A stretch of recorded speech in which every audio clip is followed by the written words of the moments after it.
suis Hélène du Guézou, je vis dans les monts d'Arrée, les montagnes usées de Bretagne, et je suis raconteuse d'histoires.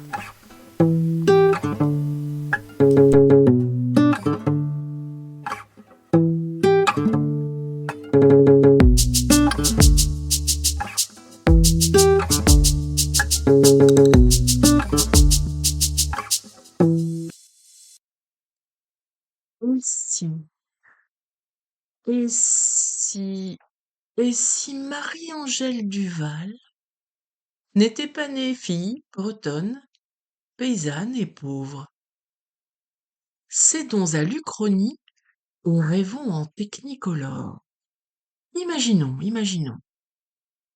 En 1905, Angela naît garçon dans un milieu aisé, citadin et lettré après de longues et brillantes études, hippocagne et cagne, encouragé par des parents cultivés, poussé par des maîtres, distingué par un éditeur parisien empressé à l'écrit, rencontre la presse et le succès, fait un joli mariage de beaux enfants, collectionne les maîtresses et les prix, entre à l'académie, puis dans la Pléiade avant de disparaître, chéri des foules.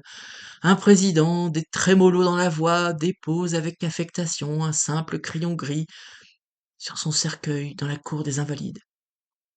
Eh bien non, non, ça s'est pas passé comme ça, non. Ça s'est même pas du tout passé comme ça. Bien plus qu'une poétesse paysanne de langue bretonne, portée en étendard par les années 60 puis 70, Angela Duval est une femme qui a fait exactement ce qu'on n'attendait pas d'elle, et en toutes circonstances, avec une remarquable constance et une ténacité tranquille. Elle voit le jour en 1905, dans une famille de paysans trégorrois, au nord-ouest des Côtes-du-Nord, département baptisé dans les années 90 d'un toponyme touristico-compatible Côte d'Armor. Elle est la troisième enfant d'une fratrie fantôme.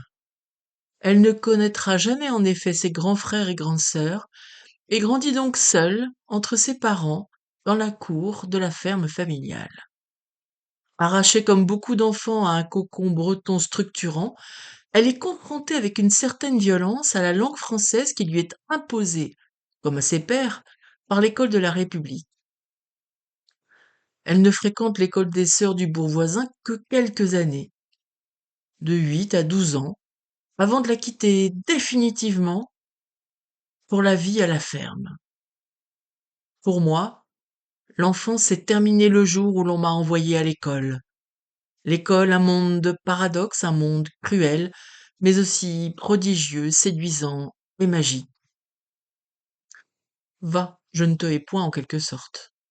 Marie-Angèle, qui adoptera plus tard la version bretonne de son prénom Angela avec un J, va donc se nourrir l'âme et l'esprit de l'air du temps, suivre le cycle de la nature à l'aune d'un bon sens ancré dans les siècles.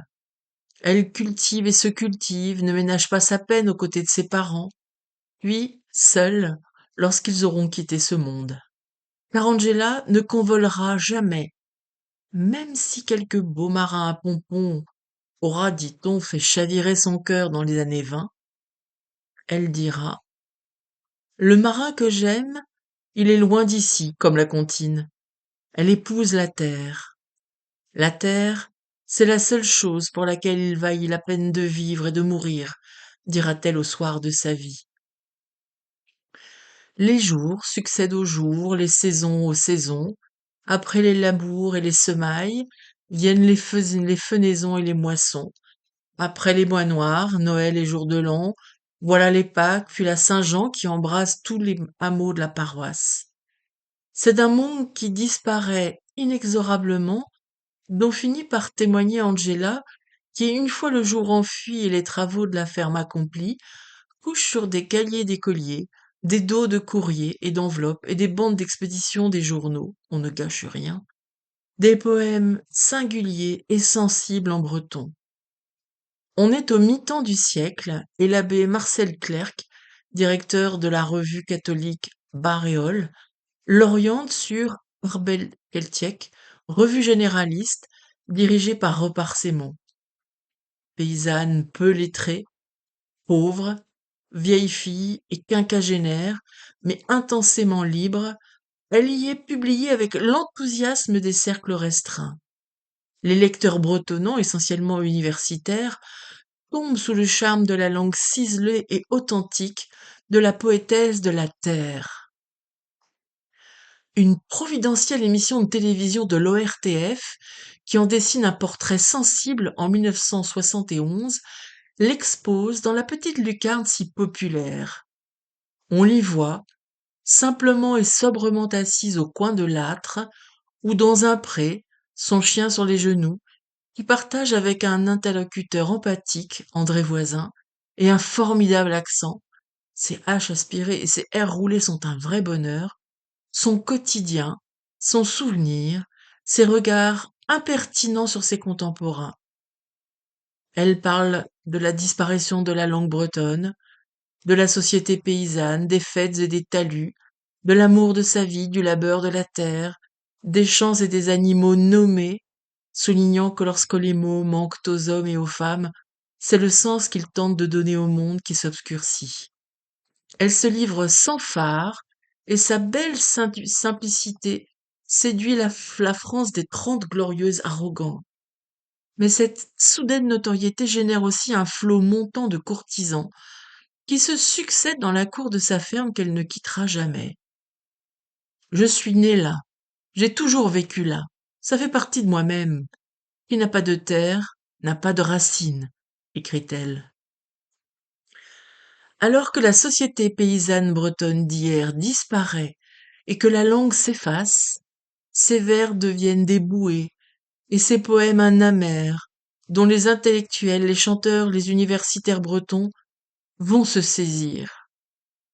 Libre jusqu'au bout de sa vie, qu'elle quitte en 1981, elle aura donc sauté très tranquillement et tout aussi discrètement tous les obstacles que la vie aura dressés devant elle. C'est à la grâce et à la forme de ses poignets sans aucune aide ni de sa famille, ni de la société patriarcale, ni de l'école de la République, ni des institutions, mais sans aménité aucune, qu'elle aura brisé tous les tabous pour apparaître aux yeux du monde, fleur de poésie éclose.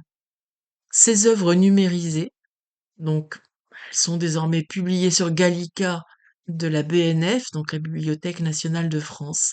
Ses rares émissions sont conservées par l'INA, l'ensemble de ses écrits étudiés à l'université, sans lesquels elle a existé. Une femme libre.